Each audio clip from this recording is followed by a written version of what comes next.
ಓಂ ತದೇತತ್ಸಹಸ್ರಂ ತತ್ಸರ್ವಂ ತಸ್ಯಮೇನ್ನಂ ಮಿತ್ರಂ ದಕ್ಷಿಣಂ ಸದಿತಿ ಪ್ರಾಣಃ ಪರೋಕ್ಷಪ್ರಿಯಾ ಇವ ಹಿ ದೇವಾಃ ಪರೋಕ್ಷಪ್ರಿಯಾ ಇವ ಹಿ ದೇವಾಃ. ಓಂ ವಿಕ್ರಮಾಯ ನಮಃ.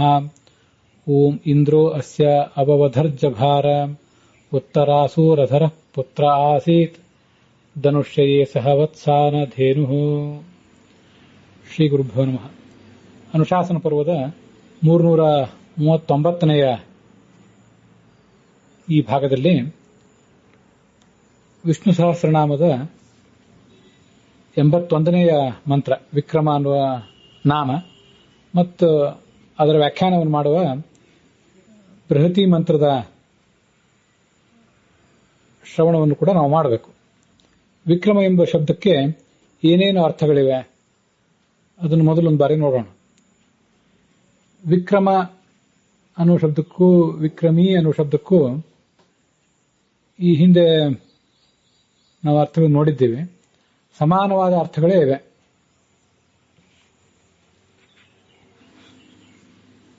ವಿಕ್ರಮಿ ಅಂದ್ರೆ ವಿಕ್ರಮ ಉಳ್ಳವನು, ವಿಕ್ರಮ ಅಂದ್ರೂ ಅದೇ ಅರ್ಥ.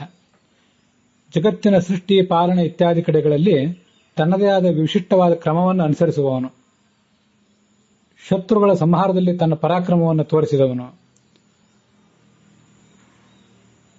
ಮತ್ತೆ ವಿ ಅಂದ್ರೆ ಗರುಡ, ಆ ಗರುಡನ ಮೂಲಕವಾಗಿ ಕ್ರಮತೆ ಸಂಚಾರ ಮಾಡುವವನು.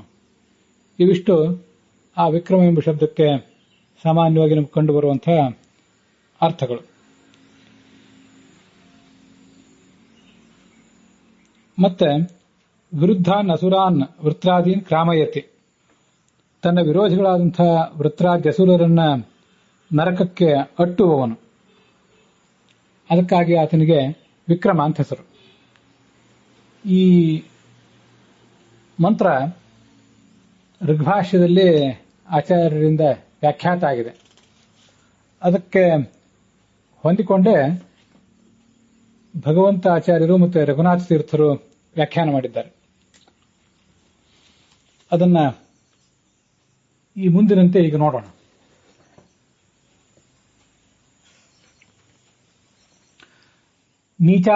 ನೀಚಾವಯ ಅಭವದ್ವೃತ್ರಪುತ್ರ ಇಂದ್ರೋ ಅಸ್ಯ ಅವವಧರ್ಜಭಾರ ಅಂತ ಈ ಮಂತ್ರ ಸಹವತ್ಸಾನ ಧೇನು ಅನ್ನುವವರೆಗೆ. ಅಲ್ಲಿ ನೀಚಾವಯ ಅಭವದ್ವೃತ್ರಪುತ್ರ ಅನ್ನುವ ಇಷ್ಟು ಶಬ್ದಗಳು ಹಿಂದಿನ ಮಂತ್ರದಲ್ಲಿ ಮೇಧಾವಿ ಅನ್ನುವ ಮಂತ್ರದಲ್ಲಿ ಸೇರಿಕೊಂಡಿವೆ. ಮುಂದಿಷ್ಟಿನ ಮಂತ್ರದ ಭಾಗ ಮಾತ್ರ ಈ ವಿಕ್ರಮ ಅನ್ನುವ ನಾಮದ ವ್ಯಾಖ್ಯಾನ ರೂಪವಾಗಿದೆ. ಅಷ್ಟಕ ಕ್ರಮದಲ್ಲಿ 1-2-37, ಮಂಡಲ ಕ್ರಮದಲ್ಲಿ 1-7-32 ಈ ಮಂತ್ರ ಕಾಣಿಸ್ತದೆ ಋಗ್ವೇದದಲ್ಲಿ. ಇಂದ್ರ ಭಗವಂತ, ಇಂದ್ರ ದೇವೇಂದ್ರ ಅಥವಾ ಭಗವಂತ, ಈ ಎರಡೂ ಅರ್ಥ ಅದಕ್ಕಾಗಬಹುದು.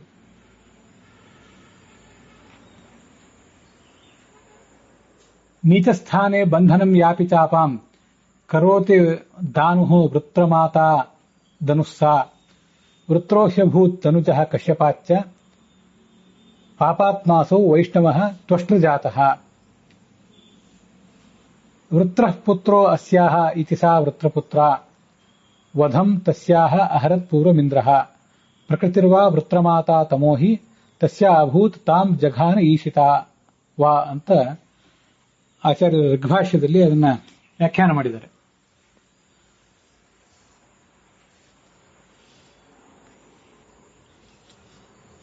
ಈ ದಾನು ಅಂದ್ರೆ ವೃತ್ರನ ತಾಯಿಯಾದಂತಹ ದಾನು,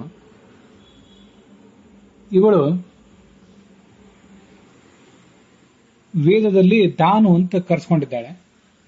ಅವಳ ಹೆಸರು ವಸ್ತುತಃ ಧನು ಅಂತ, ಧನುವನ್ನೇ ದಾನು ಅಂತ ಹೀಗೆ ವೇದ ವರ್ಣಿಸಿದೆ. ಹ್ರಸ್ವವನ್ನು ದೀರ್ಘವಾಗಿ ಮಾಡಿ ವರ್ಣಿಸಿದೆ ಅಷ್ಟೆ.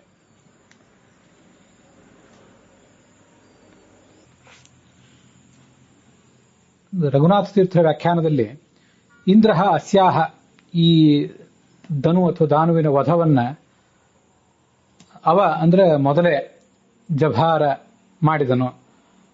ಆ ರಾಕ್ಷಸರ ತಾಯಿಯಾದಂತಹ ಧನುವಿನ ಹತ್ಯೆಯನ್ನು ಮೊದಲು ಮಾಡಿದ.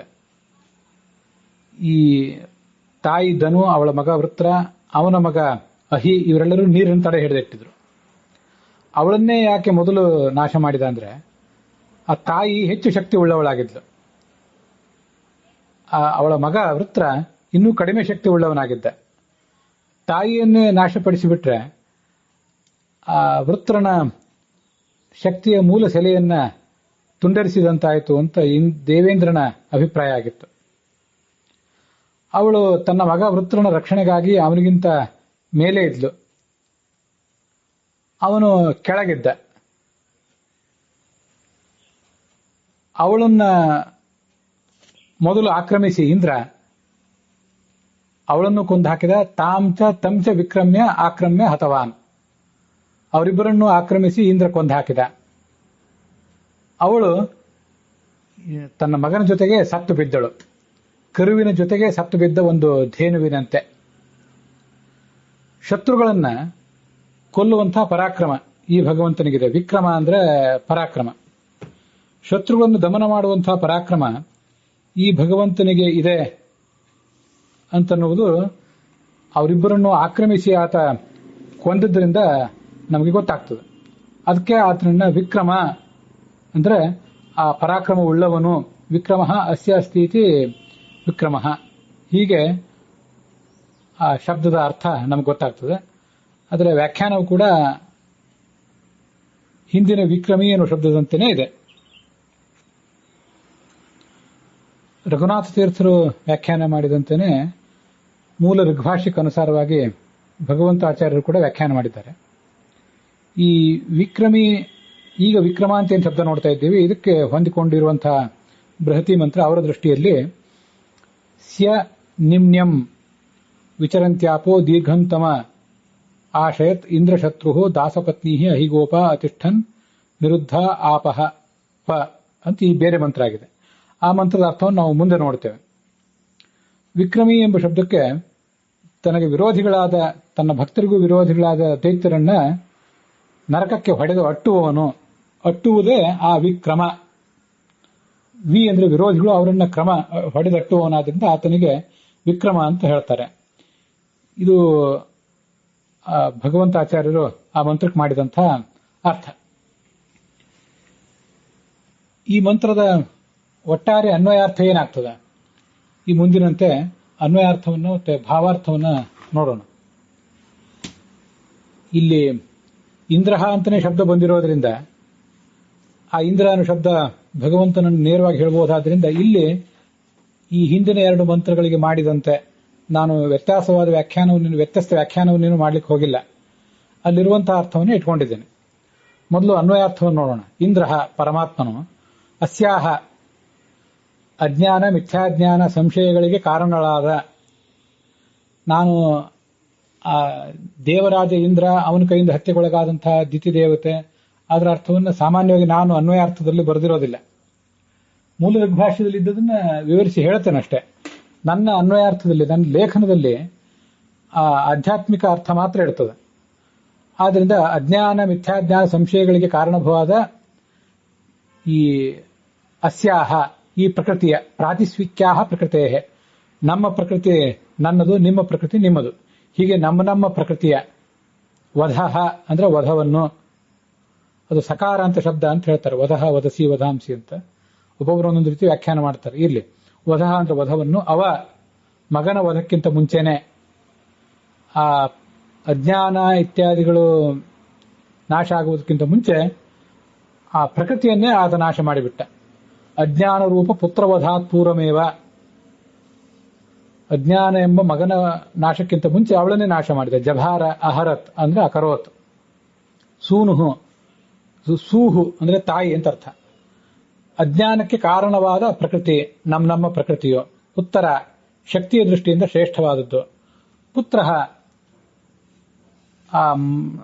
ಅಜ್ಞಾನ, ಪ್ರಕೃತಿಯಿಂದ ಹುಟ್ಟಿದಂತಹ ಅಜ್ಞಾನ ಎಂಬುದು ಅಧರಹ, ಶಕ್ತಿಯ ದೃಷ್ಟಿಯಿಂದ ಅವರವಾದದ್ದು. ದಾನುಹು, ಆ ಧನು ಅಂದ್ರೆ ಈ ಭಗವಂತನಿಂದ ಖಂಡಿತವಾಗಿ ಬೀಳುವಂತಹ ಪ್ರಕೃತಿ, ದೋ ಅವಖಂಡನೆ ಅಂತ. ಹೀಗೆ ಮೂಲತಃ ಧನು ಅಂತ ಒಬ್ಬಳು ದೈತ್ಯ ಸ್ತ್ರೀಯೂ ಹೌದು, ಮತ್ತೆ ಇಲ್ಲಿ ಪ್ರಕೃತಿ ಎಂಬುದು ಭಗವಂತನಿಂದ ಖಂಡಿಸಲ್ಪಟ್ಟು ಕೆಳಗೆ ಬೀಳುವುದರಿಂದ ಅದಕ್ಕೆ ಧನು ಅಥವಾ ದಾನು ಅಂತ ಹೇಳ್ತಾರೆ. ಸಹವತ್ಸ ಸಪುತ್ರಾಧೇನು ಇವ, ಒಂದು ಯಾವುದಾದ್ರೂ ಕ್ರೂರ ಪಶುವಿನ ದಾಳಿ ಒಂದು ಹಸು ಮತ್ತು ಅದರ ಕರುವಿನ ಮೇಲಾದ್ರೆ ಅದು ಹೇಗೆ ಹತವಾಗಿ ಬೀಳ್ತದೋ ಹಾಗೆ ಈ ಪ್ರಕೃತಿಯೂ ಕೂಡ ತನ್ನ ಕಾರ್ಯಗಳಾದಂತಹ ಅಜ್ಞಾನಾದಿಗಳ ಜೊತೆಗೆ ಹತವಾಗಿ ಬಿದ್ದಿತು, ನಷ್ಟವಾಗಿ ಹೋಯಿತು ಅಂತ ಅರ್ಥ. ವಿಕ್ರಮ ಅಂತಂದ್ರೆ ವಿಕ್ರಮ ಪರಾಕ್ರಮ ಅಸ್ಯ ಅಸ್ತಿ ಇತಿ ವಿಕ್ರಮ, ಯಾರಿಗೆ ಪರಾಕ್ರಮ ಇದೆಯೋ ಅವನೇ ವಿಕ್ರಮ ಅಂತ ಅರ್ಥ. ಈ ಅರ್ಥವನ್ನ ಇಂದ್ರ ಅಸ್ಯಾಹ ವಧ ಜಭಾರ, ಭಗವಂತ ಈ ಪ್ರಕೃತಿಯ ನಾಶವನ್ನ ಮಾಡಿದ ಅಂತ ಬೃಹತಿ ಮಂತ್ರಗಳಲ್ಲಿ ಭಗವಂತನ ವಿಕ್ರಮವೇ ವರ್ಣಿತ ಆಗಿದೆ. ಕಾರಣವಾದಂತಹ ಪ್ರಕೃತಿಯನ್ನ ನಾಶ ಮಾಡಿಬಿಟ್ರೆ ಕಾರ್ಯವಾದಂತಹ ಅಜ್ಞಾನ ಮಿಥ್ಯಾಜ್ಞಾನ ಸಂಶಯಗಳನ್ನು ಕೂಡ ಪೂರ್ಣವಾಗಿ ನಾಶ ಮಾಡ್ಲಿಕ್ಕಾಗ್ತದೆ. ನಿಶೇಷ ನಾಶ ಭವತಿ. ಋಗ್ಭಾಷ್ಯದಲ್ಲಿ 226ನೇ ಶ್ಲೋಕದಲ್ಲಿ ಹಾಗೆ ಅಭಿಪ್ರಾಯ ಇದೆ. ಸ್ಯಾದೇವ ಪೂರ್ವಂ ಕಾರ್ಯನಾಶೋ ಯಥಾಪಿ ನಿಶೇಷನಾಶ ಕಾರಣಸ್ಯೇವ ನಾಶಾತ್ ಏವಂ ಭಕ್ತಾನ್ ಅನುಜಗ್ರಾಹ ದೇವಃ ನಾರಾಯಣಃ ಪಾರಯನ್ ಸಂಸ್ಕೃತೇಶ್ಚ. ಪ್ರಕೃತಿಯನ್ನು ನಾಶಪಡಿಸದೇನೆ ಅಜ್ಞಾನ ಮಿಥ್ಯಾಜ್ಞಾನ ಸಂಶಯಗಳನ್ನ ನಾಶ ಮಾಡುವ ಶಕ್ತಿ ಆತನಿಗಿದೆ, ಇಲ್ಲ ಅಂತಲ್ಲ. ಪ್ರಕೃತಿಯನ್ನೇ ನಾಶ ಮಾಡಿಬಿಟ್ರೆ, ಅಜ್ಞಾನದ ಬೇರನ್ನೇ ಕಿತ್ತೊಗೆದ್ರೆ ಮುಂದೆ ಅಜ್ಞಾನ ಮಿಥ್ಯಾಜ್ಞಾನ ಸಂಶಯಗಳು ಬರೋದಿಲ್ಲ ಅಂತ ಭಗವಂತನ ಒಂದು ಜೀವನ ಮೇಲೆ ಕರುಣೆ. ಭಕ್ತಾನ್ ಅನುಜಗ್ರಾಹ ದೇವಃ, ಎಲ್ಲರನ್ನೂ ಆತ ಈ ಮೂಲಕ ಅನುಗ್ರಹಿಸಿದ್ದಾನೆ. ಅವನನ್ನು ಸ್ತುತಿಸಿದವರ ಸಂಸಾರದ ಬೇರನ್ನೇ ಆತ ಕಿತ್ತೊಗೆಯುತ್ತಾನೆ. ಅದಕ್ಕಾಗಿ ಪೂರ್ವಂ ಅಸ್ಯಾಹ ಪ್ರಕೃತೇಃ ವಧಂ ಚಕಾರ, ಮೊದಲು ಈ ಪ್ರಕೃತಿಯ ವಧವನ್ನ ಆತ ಮಾಡಿದ.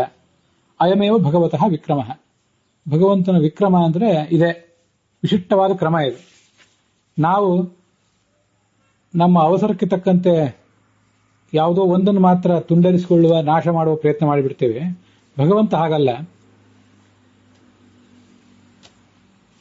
ನಮ್ಮ ಎಲ್ಲ ದೋಷಗಳ ಬೇರು ಅಂದ್ರೆ ಈ ಪ್ರಕೃತಿ, ಅದನ್ನೇ ಕಿತ್ತೊಗೆದಿದ್ದಾನೆ.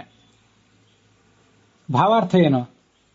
ಆಯಾ ಜೀವರ ಜೀವಾಚ್ಛಾದಕ ಪ್ರಕೃತಿ, ಜೀವಾಚ್ಛಾದಕ ಪ್ರಕೃತಿ, ಪರಮಾಚ್ಛಾದಕ ಪ್ರಕೃತಿ ಅಂತ ಎರಡಿವೆ. ಅದ್ರ ಬಗ್ಗೆ ಮುಂದೆ ಹೇಳ್ತೇನೆ.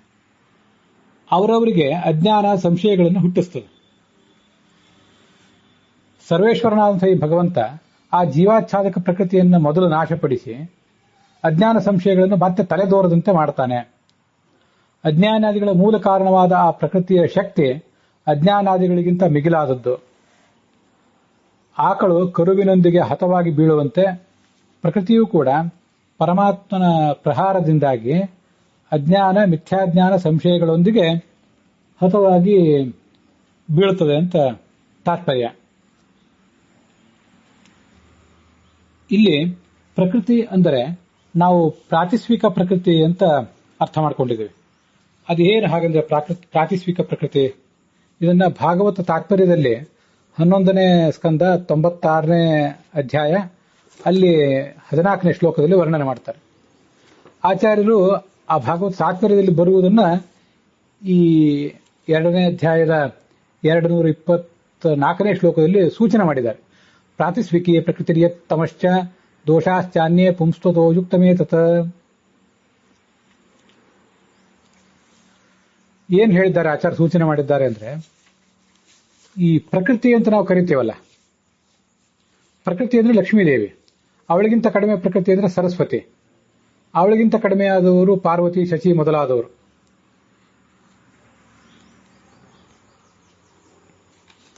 ಈ ಎಲ್ಲ ಸ್ತ್ರೀಯರಿಗೂ ಕೂಡ ಪ್ರಕೃತಿ ಅಂತ ಹೇಳ್ತಾರೆ. ಭಾಗವತ ತಾತ್ಪರ್ಯದಲ್ಲೇ ಮತ್ತೊಂದು ಕಡೆ ಅದು ಬಂದಿದೆ. ತಂತ್ವಾಗತೋಹಂ ಶರಣಂ ಶರಣ್ಯಂ ಸ್ವಭೃತ್ಯ ಸಂಸಾರತರೋಃ ಕುಠಾರಂ ಜಿಜ್ಞಾಸೆಯ ಪ್ರಕೃತೇ ಪೂರುಷಶ್ಚ ನಮಾಮಿ ಸದ್ಧರ್ಮ ವಿಧಾಂ ವರಿಷ್ಠಂ ಅಂತ ಭಾಗವತದ ಶ್ಲೋಕ. ಪ್ರಕೃತಿ ಪುರುಷರ ವಿವೇಕವನ್ನು ಬಲ್ಲವನು ನೀನೇ ನನಗೆ ತತ್ವಜ್ಞಾನವನ್ನು ಉಪದೇಶಿಸಬೇಕು ಅಂತ ಆ ಭಗವಂತನ ಸ್ತೋತ್ರ ಇದೆ. ಅಲ್ಲಿ ಪ್ರಕೃತಿ ಅಂದ್ರೆ ಯಾರು, ಪುರುಷ ಅಂದ್ರೆ ಯಾರು? ನಾರಾಯಣ, ಬ್ರಹ್ಮವಾಯುಗಳು, ಗರುಡ ಶೇಷರುದ್ರರು, ಇಂದ್ರಾದಿ ದೇವತೆಗಳು, ಸರ್ವಜೀವಾಶ್ಚ ಕ್ರಮಶಃ ಪುರುಷಾಖ್ಯಾಭಿ ಶಬ್ದಿತಾ. ಎಲ್ಲಾ ದೇವತೆಗಳು ಕೂಡ ಪುರುಷರು ಅಂತ ಕರೆಸ್ಕೊಂಡಿದ್ದಾರೆ. ತತ್ಪತ್ನಿಯೋ ಬಂಧ ಶಕ್ತಿಶ್ಚ ಸ್ತ್ರೀಯ ಸರ್ವಾಹ ತಥಾ ಜಡಂ. ಅವರವರ ಪತ್ನಿಯರು, ನಮ್ಮನ್ನೆಲ್ಲವನ್ನು ಬಂಧಿಸಿದಂತಹ ಪ್ರಕೃತಿ, ಎಲ್ಲಾ ಸ್ತ್ರೀಯರು ಕೂಡ ಒಟ್ಟಾಗಿ ಪ್ರಕೃತಿ ಅಂತ ಕರೆಸ್ಕೊಂಡಿದ್ದಾರೆ. ಅದರಿಂದ ಲಕ್ಷ್ಮೀದೇವಿಯೂ ಪ್ರಕೃತಿಯೇ, ಮುಂದೆ ಸರಸ್ವತಿ, ಭಾರತಿ, ಆಮೇಲೆ ಪಾರ್ವತಿ, ಶಚಿ ಮೊದಲಾದವರು ಇವರೆಲ್ಲ ದೇವತಾ ಸ್ತ್ರೀಯರು. ಅಥಾನ್ಯ ಪ್ರಕೃತಿ ದುಷ್ಟೆ ಋಷು ಪ್ರಾತಿಸ್ವಿಕಂ ಸ್ಥಿತೆ. ಮೇಲೆ ಹೇಳಿದ ಪ್ರಕೃತಿಗಳು ಇವರೆಲ್ಲ ಸತ್ ಪ್ರಕೃತಿಗಳು, ಅಂದರೆ ಸಜ್ಜೀವರು, ನಮಗೆ ಸಾಧನೆಯಲ್ಲಿ ನೆರವು ಕೊಡುವಂಥವರು. ಇನ್ನೆರಡು ಪ್ರಕೃತಿಗಳಿವೆ, ಅವೆರಡು ದುಷ್ಟ ಪ್ರಕೃತಿಗಳು. ಅವು ಪ್ರತಿಯೊಬ್ಬ ಜೀವರಲ್ಲೂ ಕೂಡ ಬೇರೆ ಬೇರೆ ರೀತಿಯಾಗಿರ್ತಾರೆ. ಅದ್ಯಾವುದು? ಸ್ವಗುಣಾಚ್ಛಾದಿಕಾತ್ವೇಕ ಪರಮಾಚ್ಛಾದಿಕ ಪರ, ಸ್ವಗುಣಾಚ್ಛಾದಿಕಾಂ ಹತ್ವ ಪರಮಾಚ್ಛಾದಿಕಾಂ ಪರವಃ ವ್ಯಾಘುಟ್ಯ ಮೋಕ್ಷ ಪದವಿ ದದಾತಿ ಪುರುಷೋತ್ತಮಃ. ಅಜೇ ದ್ವೇ ಅಪಿ ಪ್ರೋಕ್ತೆ ಅನಂತಾಚ್ಛಾದಿನಿ ಹರೇಹೇ ಅಂತ ಹೀಗೆ 11ನೇ ಸ್ಕಂದದಲ್ಲಿ ಬರುವಂತಹ ಭಾಗವತ ತಾತ್ಪರ್ಯ ಶ್ಲೋಕಗಳು. ಆಗ ಪ್ರಕೃತಿ ಪುರುಷ ಅಂದ್ರೆ ಯಾರು ಅಂತ ವಿವರಿಸುವ ಶ್ಲೋಕ ಅದೆಲ್ಲ 3, 4ನೇ ಸ್ಕಂದದಲ್ಲೇ ಬಂದಿರುವಂತಹ ಶ್ಲೋಕ.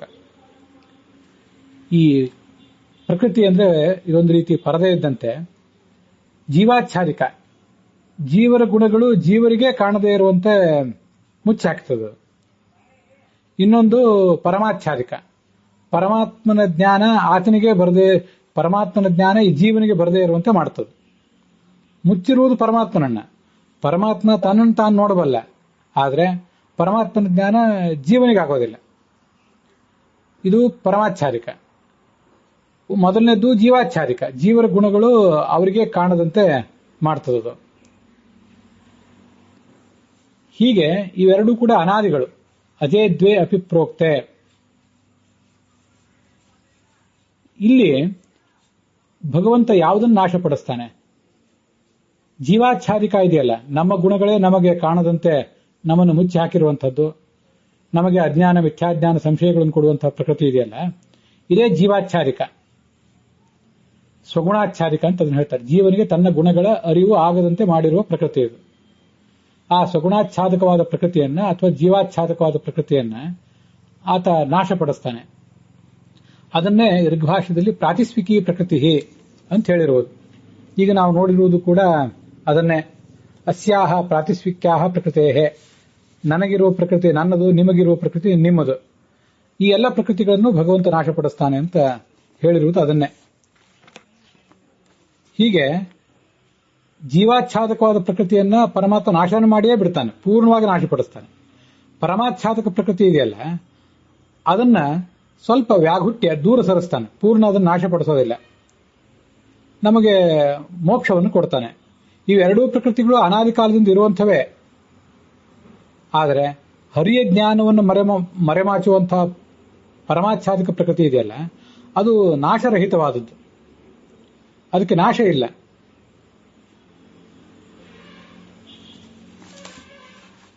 ಅದು ಅನಾದಿ ಕಾಲದ, ಅನಂತ ಕಾಲದವರೆಗೂ ಹಾಗೆ ಮುಂದುವರಿತದೆ. ಅನಂತ ಆಚ್ಛಾದಿನಿ ಹರೇಹೆ, ಅನಂತ ಅದು ನಾಶರಹಿತವಾದ್ದು. ಆಚ್ಛಾದಿನಿ ಭಗವಂತನನ್ನು ಮುಚ್ಚುವಂಥದ್ದು. ನ ವಿಷ್ಣುಂ ಛಾದಯತ್ತೇಷ ತಜ್ಞಾನಂ ಛಾದಯತ್ ಪರಂ. ಅದು ಪರಮಾತ್ಮನಿಗೆ ಅಜ್ಞಾನ ಬರುವಂತೆ ಮಾಡುವುದಲ್ಲ, ಪರಮಾತ್ಮನ ಜ್ಞಾನ ಜೀವನಿಗೆ ಬರದೇ ಇರುವಂತೆ ಮಾಡ್ತದಷ್ಟೆ, ಬರುವುದನ್ನು ಮಾತ್ರ ತಡೆ ಹಿಡಿತದೆ.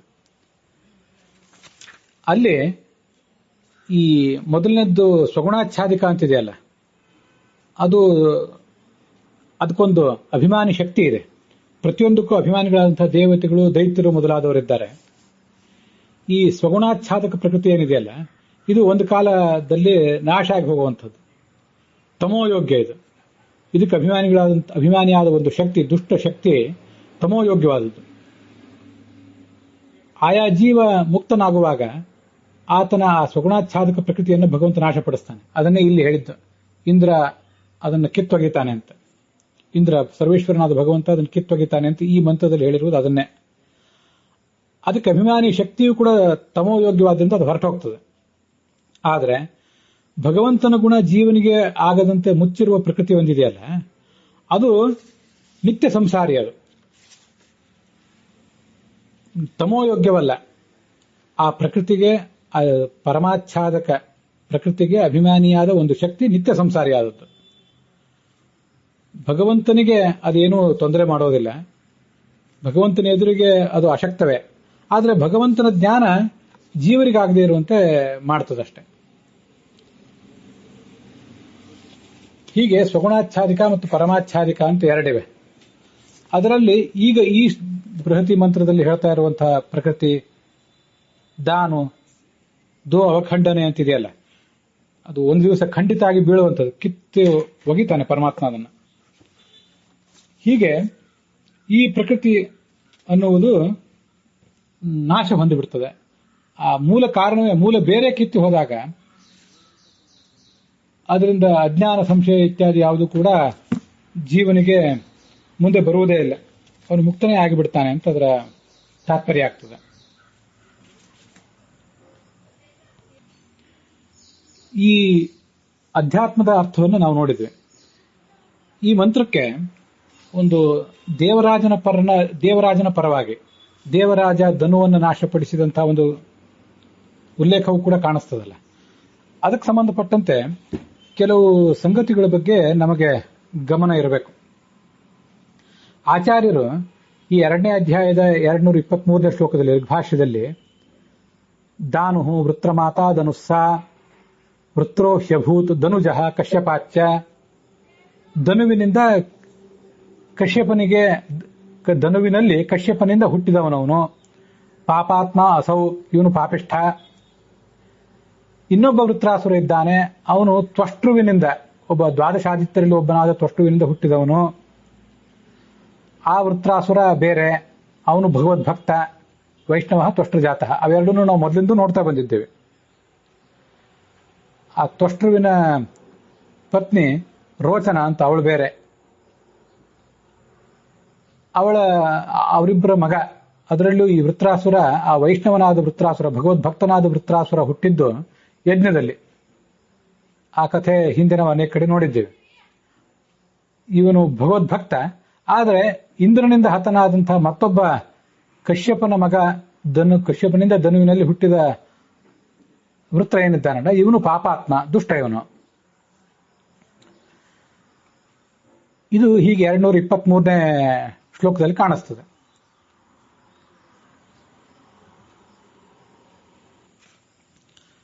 ಈ ಬೃಹತಿ ಮಂತ್ರಗಳನ್ನು ನಾವು ಏನು ನೋಡ್ತಾ ಇದ್ದೇವಲ್ಲ, ಇಲ್ಲಿ ಈ ಎರಡೂ ವೃತ್ರಾಸುರರ ಬಗ್ಗೆನೂ ಕೂಡ ಸಮಯೋಚಿತವಾಗಿ ಉಲ್ಲೇಖ ಇದೆ.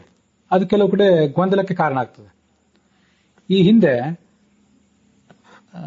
6ನೇ ಮಂತ್ರ ಒಂದಿದೆ, ಅಯೋಧ್ಯೆ ದುರ್ಮದ ಆಹಿ ಜುಹ್ವೆ ಮಹಾವೀರಂ ತುವಿಬಾಧಂ ಋಜೀಶಂ ನಾತಾರೀದಸ್ಯ ಸಮೃತಿಂ ವಧಾನಾಂ ಸಂಬೃಜಾನಾ ಪಿಪಿಷ ಇಂದ್ರಶತ್ರು ಅಂತ ಒಂದು 6ನೇ ಮಂತ್ರವನ್ನು ನಾವು ಈ ಹಿಂದೆ ನೋಡಿದ್ದೇವೆ. ಈಗ ನಾವು ನೋಡ್ತಾ ಇರೋದು 9ನೇ ಮಂತ್ರ. ಆ 6ನೇ ಮಂತ್ರದಲ್ಲಿ ಒಬ್ಬ ವೃತ್ರಾಸುರನ ಬಗ್ಗೆ, ಇಂದ್ರಶತ್ರು ಅಂತ ವೃತ್ರಾಸುರನ ಬಗ್ಗೆ ಪ್ರಸ್ತಾವ ಬಂದಿದೆ. ಅಲ್ಲಿ ಬಂದಿರುವಂತಹ ಇಂದ್ರಶತ್ರುವಾದ ವೃತ್ರಾಸುರ ಅಂದ್ರೆ ತ್ವಷ್ಟೃ ಪ್ರಜಾಪತಿಯ ಮಗನಾದಂಥ ಭಗವದ್ಭಕ್ತನಾದಂಥ ವೃತ್ರಾಸುರ ಅವನು. ಈಗ ಇಲ್ಲಿ ಹೇಳ್ತಿರುವ ವೃತ್ರಾಸುರ ಪಾಪಾತ್ಮನಾದಂಥ ವೃತ್ರಾಸುರ. ಹಿಂದೆ 6ನೇ ಮಂತ್ರ ಅಂದರೆ ಅದು ವಿಕ್ರಮಿ. ಈಗ ನಾವು ನೋಡ್ತಿರುವ ಶಬ್ದ ವಿಕ್ರಮ, ಹಿಂದೆ ನೋಡಿದ ಶಬ್ದ ವಿಕ್ರಮಿ. ಅದರ ವ್ಯಾಖ್ಯಾನವನ್ನು ಮಾಡಿದಂಥ ಮಂತ್ರ ಇದೆ. ಪಿಪಿಷ ಇಂದ್ರಶತ್ರು ಸಂದುಜಾನ ಪಿಪಿಷ ಇಂದ್ರಶತ್ರು ಅಪಾದಹಸ್ತೋ ಅಪ್ರತನ್ಯದಿಂದ್ರಮಾಸ್ಯ ವಜ್ರಮಥಿಸಾನೋ ಜಘಾನ ವೃಷ್ಣ ಅಂತ ಮಂತ್ರ ಇದೆ. ಅಲ್ಲಿ ಬಂದಿರುವುದು ಆ ಭಗವದ್ಭಕ್ತನಾದ ವೃತ್ರಾಸುರನ ಬಗ್ಗೆ. ಇಲ್ಲಿ ನಾವೀಗ ನೋಡ್ತಿರುವುದು ದುಷ್ಟನಾದಂಥ ಭಗವದ್ವೇಷಿಯಾದಂಥ ವೃತ್ರಾಸುರನ ವೃತ್ತಾಂತ. ಈ ಭಗವದ್ವೇಷಿಯಾದಂಥ ಭಗವದ್ ಭಕ್ತರಿಗೂ ದ್ವೇಷಿಯಾದಂಥ ವೃತ್ರಾಸುರ ಒಬ್ಬ ಇದ್ದಾನಲ್ಲ, ಇವನ ತಾಯಿ ಯಾರು, ತಂದೆ ಯಾರು ಅನ್ನೋದ್ರ ಬಗ್ಗೆ ಕೆಲವು ಗೊಂದಲಗಳು ಬರುವಂತೆ ಕಾಣುತ್ತವೆ. ಆಚಾರ್ಯರು ಋಗ್ಭಾಷ್ಯದಲ್ಲಿ ಆ 223ನೇ ಶ್ಲೋಕದಲ್ಲಿ ವೃತ್ರೋಹ್ಯಭೂತ್ ಧನುಜಃ ಕಶ್ಯಪಾಚ್ಯ, ಕಶ್ಯಪರಿಂದ ಧನುವಿನಲ್ಲಿ ಈತ ಹುಟ್ಟಿದ್ದಾನೆ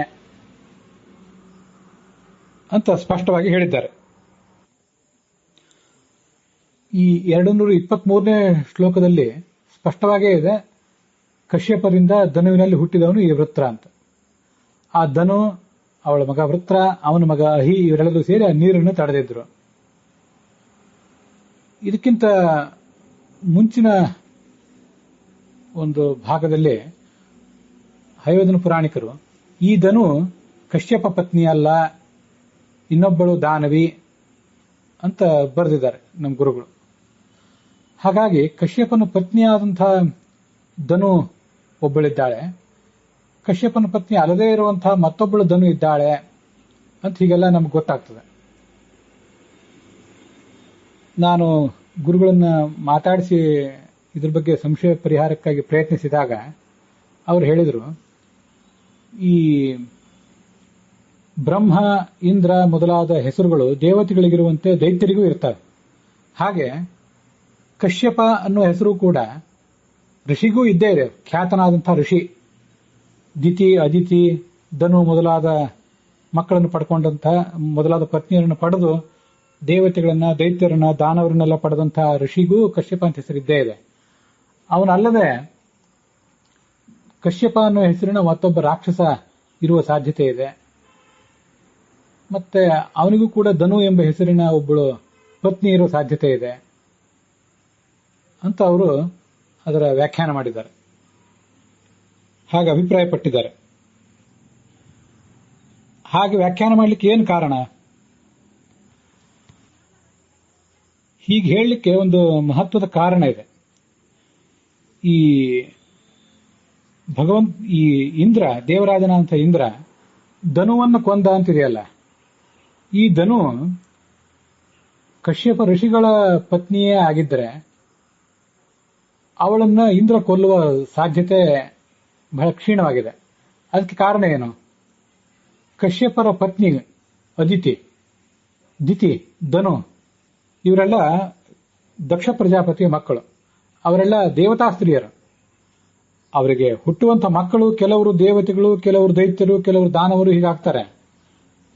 ಅದು ಅವರವರ ಪ್ರಾರಬ್ಧ.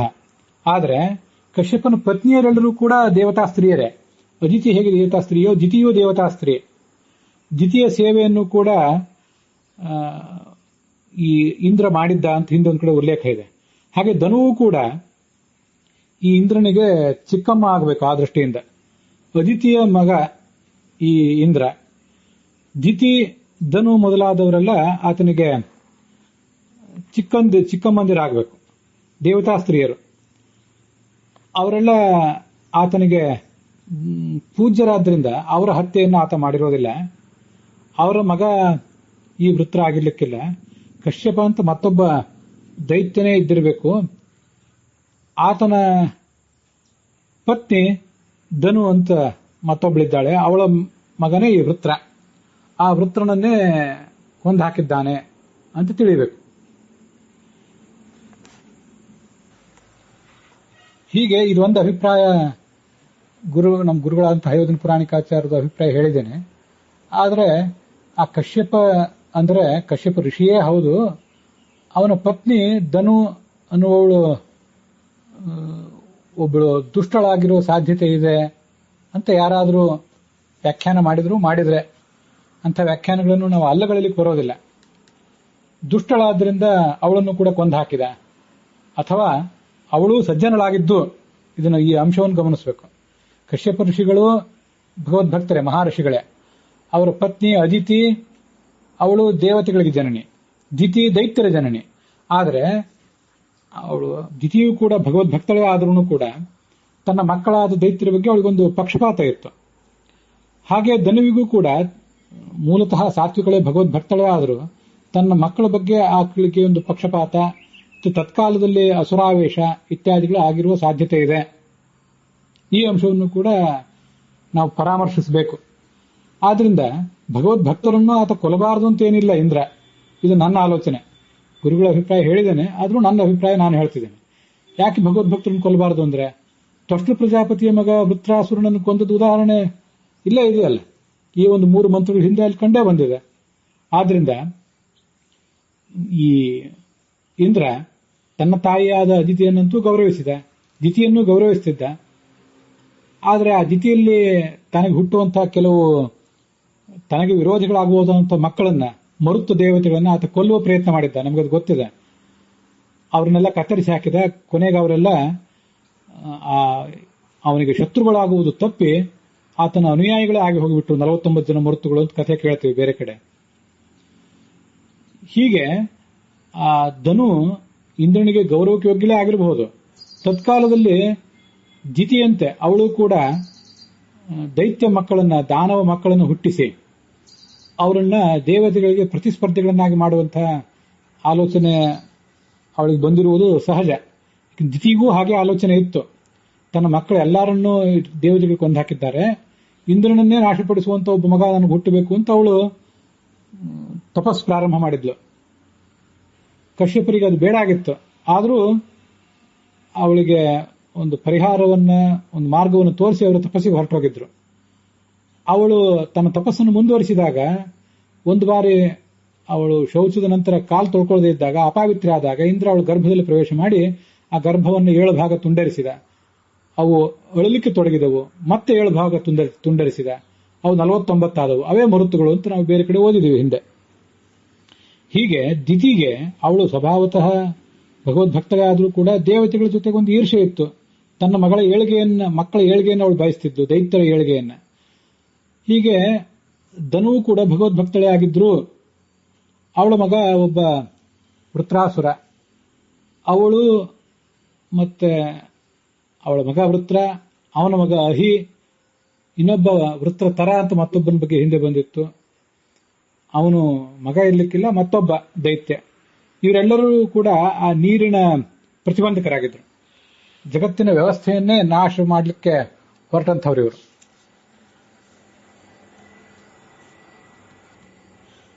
ಅದಕ್ಕಾಗಿ ಭಗವದ್ಭಕ್ತಳೇ ಆಗಿದ್ರೂ ಕೂಡ ಅವಳ ಹತ್ಯೆಯನ್ನ ಇಂದ್ರ ಮಾಡಬಾರದು ಅಂತೇನಿಲ್ಲ. ಇದು ನನ್ನದೊಂದು ಆಲೋಚನೆ. ಅಂತೂ ಇದ್ರ ಬಗ್ಗೆ ನಂದು ವಿಮರ್ಶೆ ಏನಿತ್ತು ಅಂತ ಇಲ್ಲಿ ಹೇಳಿದ್ದೇನೆ ಎಲ್ಲ ತಮ್ಮ ಎದುರಿಗೆ. ಅದನ್ನ ಪರಾಮರ್ಶಿಸಿ ನೋಡಬೇಕು ನೀವೆಲ್ಲರೂ ಕೂಡ. ಯಥೋ ವಿಷ್ಣುರು ವಿಚಕ್ರಮೆ, ವಿಕ್ರಮ ಮಾಡಿದವನು ಅಂತ ವಿಷ್ಣು ಸೂಕ್ತದಲ್ಲಿ ವಿಶಿಷ್ಟವಾದ ತನ್ನ ಪರಾಕ್ರಮವನ್ನು ತೋರಿಸಿದವನು ಅಂತ ಕಂಡು ಬರ್ತದೆ. ಪರಾಕ್ರಮ ರೂಪನಾದ್ರಿಂದ ಆತ ವಿಕ್ರಮ. ಋಗ್ಭಾಷ್ಯದಲ್ಲಿ ಆತನ ಬಗ್ಗೆ ವರ್ಣನ ಇದೆ. ವೇದ, ಪುರಾಣ ಮೊದಲಾದವುಗಳನ್ನು ಅದರದೇ ಆದಂತಹ ವಿಶಿಷ್ಟವಾದ ಕ್ರಮದಲ್ಲಿ ಇರಿಸಿದವನು. ಅದಕ್ಕಾಗಿ ಕೂಡ ಆತನನ್ನ ವಿಕ್ರಮ ಅಂತ ಹೇಳ್ತಾರೆ. ಇದಿಷ್ಟು ವಿಕ್ರಮ ಶಬ್ದದ ಬಗ್ಗೆ ನಾವು ನೋಡುವಂತಹ ಕೆಲವು ಅರ್ಥಗಳು. ಇನ್ನು ಮುಂದಿನ ಅರ್ಥಗಳು ಈ ಥರ ಇವೆ. ತ್ರಿವಿಕ್ರಮಾವತಾರದಲ್ಲಿ ವಿಶಿಷ್ಟವಾಗಿ 3 ಹೆಜ್ಜೆಗಳನ್ನು ಇಟ್ಟವನು ಅಂತ ಲಕ್ಷಾಲಂಕಾರದಲ್ಲಿ ವಿಕ್ರಮ ಎಂಬ ಶಬ್ದದ ಅರ್ಥವನ್ನು ಹೇಳ್ತಾರೆ. ಶಾಂಕರ ಭಾಷ್ಯದಲ್ಲಿ ಗರುಡನನ್ನು ಏರಿ ಸಂಚರಿಸುವವನು ಅಥವಾ ವಿಶ್ವವನ್ನ ಅತಿಕ್ರಮಿಸುವವನು, ಇಷ್ಟೆಲ್ಲ ಅರ್ಥಗಳನ್ನು ಹೇಳ್ತಾರೆ. ಪರಾಶರ ಭಟ್ಟರ ವ್ಯಾಖ್ಯಾನದಲ್ಲಿ ವೇದರೂಪವಾದ ಗರುಡ, ಛಂದೋಮಯೇನ ಗರುಡೇನ ಸಮುಹ್ಯಮಾನ ಅಂತ ಭಾಗವತದಲ್ಲೂ ಹೇಳಿದ್ದಾರೆ. ಗಮನಂ ಪಕ್ಷಿರಾಜೇನ ಯಸ್ಯ ವಿಕ್ರಮ ಉಚ್ಯತೆ. ವೇದಾಭಿಮಾನಿಯಾದ ಗರುಡನನ್ನು ಏರಿ ಹಕ್ಕಿಯ ಹೆಗಲೇರಿ ಬಂದವನೇ ಈ ವಿಕ್ರಮ. ಸತ್ಯಸಂಧ ಸ್ವಾಮಿಗಳ ವ್ಯಾಖ್ಯಾನದಲ್ಲಿ ವಿಶಿಷ್ಟವಾದ ಪಾದ ವಿಕ್ಷೇಪ ಮಾಡಿದವನು, ವೇದದ ಕ್ರಮಪಾಠಕ್ಕೆ ಅಧಿದೇವತೆಯಾದವನು. ಐತರೇಯ ಭಾಷೆಯಲ್ಲಿ ಬಂದಂಥ ಒಂದು ಮಾತನ್ನ ಸತ್ಯಸಂಧ ಸ್ವಾಮಿಗಳು ಉದ್ಧರಿಸ್ತಾರೆ. ಪೃಥ್ವೀಸ್ಥೋ ವರಾಹಸ್ಥೋ ಸಂಹಿತಾ ದೇವತೋದಿತ ದಿವಿಷ್ಠೋ ವಾಮನಶ್ಚೈವ ಸಂಪ್ರೋಕ್ತ ಪದದೇವತಾ ನೃಸಿಂಹಸ್ತು ಅಂತರಿಕ್ಷಸ್ಥಃ ಭಗವಾನ್ ಕ್ರಮದೇವತಾ ಅಂತ. ವೇದದಲ್ಲಿ ಸಂಹಿತಾ ಪಾಠ, ಪದಪಾಠ ಮತ್ತೆ ಕ್ರಮಪಾಠ ಅಂತ 3 ಪಾಠಗಳಿವೆ. ಅದರಲ್ಲಿ ಸಂಹಿತಾ ಪಾಠಕ್ಕೆ ವರಾಹ ಪ್ರತಿಪಾದ್ಯ, ನಿಯಾಮಕ. ಮತ್ತೆ ಆ ವರಾಹ ಪೃಥ್ವಿ ಲೋಕದಲ್ಲಿರುವವನು. ದ್ಯುಲೋಕದಲ್ಲಿರುವ ವಾಮನ ಪದಪಾಠಕ್ಕೆ ಪ್ರತಿಪಾದ್ಯ, ನಿಯಾಮಕ. ಅಂತರಿಕ್ಷ ಲೋಕದಲ್ಲಿರುವ ನರಸಿಂಹ ಈ ಕ್ರಮಪಾಠಕ್ಕೆ ನಿಯಾಮಕ. ಆದ್ದರಿಂದ ವಿಕ್ರಮ ಅನ್ನೋ ಶಬ್ದದಿಂದ ನರಸಿಂಹನನ್ನ ಉಪಾಸಿಸಬಹುದು ಅಂತ ಐತರೇಯ ಉಪನಿಷತ್ತಿನ ಭಾಷ್ಯದ ಹಿನ್ನೆಲೆಯಲ್ಲಿ ಸತ್ಯಸಂಧ ಸ್ವಾಮಿಗಳು ಉದ್ಧರಿಸ್ತಾರೆ. ಕ್ರಮೋಪಾದಿವಿಕ್ಷೇಪೇ ಇತಿ ಧಾತೋಃ ಕ್ರಮದೇವತ್ವಾತ್ ಕ್ರಮಃ. ಹೀಗಿದಿಷ್ಟು ವಿಕ್ರಮ ಎಂಬ ಶಬ್ದದ ವ್ಯಾಖ್ಯಾನ. ವಿಕ್ರಮ ಎಂಬ ಶಬ್ದಕ್ಕೂ ವಿಕ್ರಮೀ ಎಂಬ ಶಬ್ದಕ್ಕೂ ಅರ್ಥ ಹೆಚ್ಚು ಕಡಿಮೆ ಒಂದೇ ಇರಬಹುದು. ಆ ಮೂಲಕ ಆ ಭಗವಂತನ ನಾನಾ ರೀತಿಯಾದಂಥ ಗುಣಗಳನ್ನು ನಾವು ಅನುಸಂಧಾನಕ್ಕೆ ತಂದುಕೋಬೇಕು. ಭಗವಂತ ಭಕ್ತರ ಆ ಅಜ್ಞಾನದ ಕಾರಣವಾದಂತಹ ಪ್ರಕೃತಿಯನ್ನು ನಾಶಪಡಿಸಿ ಪ್ರಕೃತಿಯನ್ನೇ ಕಿತ್ತೋಗದು, ಆ ಮೂಲಕ ನಮ್ಮ ಅಜ್ಞಾನ, ಮಿಥ್ಯಾಜ್ಞಾನ, ಸಂಶಯಗಳೆಂದು ಮತ್ತೆ ತಲೆದೋರದಂತೆ ಮಾಡುವಂಥ ಅನುಗ್ರಾಹಕ ನಮಗೆ ಅನ್ನುವುದು ಆ ವಿಕ್ರಮ ಎಂಬ ಶಬ್ದದಿಂದ ನಮ್ಗೆ ಗೊತ್ತಾಗ್ತದೆ. ಅಲ್ಲಿಗೆ ಈ ವಿಕ್ರಮ ಎಂಬ ಶಬ್ದದ ವ್ಯಾಖ್ಯಾನ ಸಮಾಪ್ತವಾಗಿದೆ.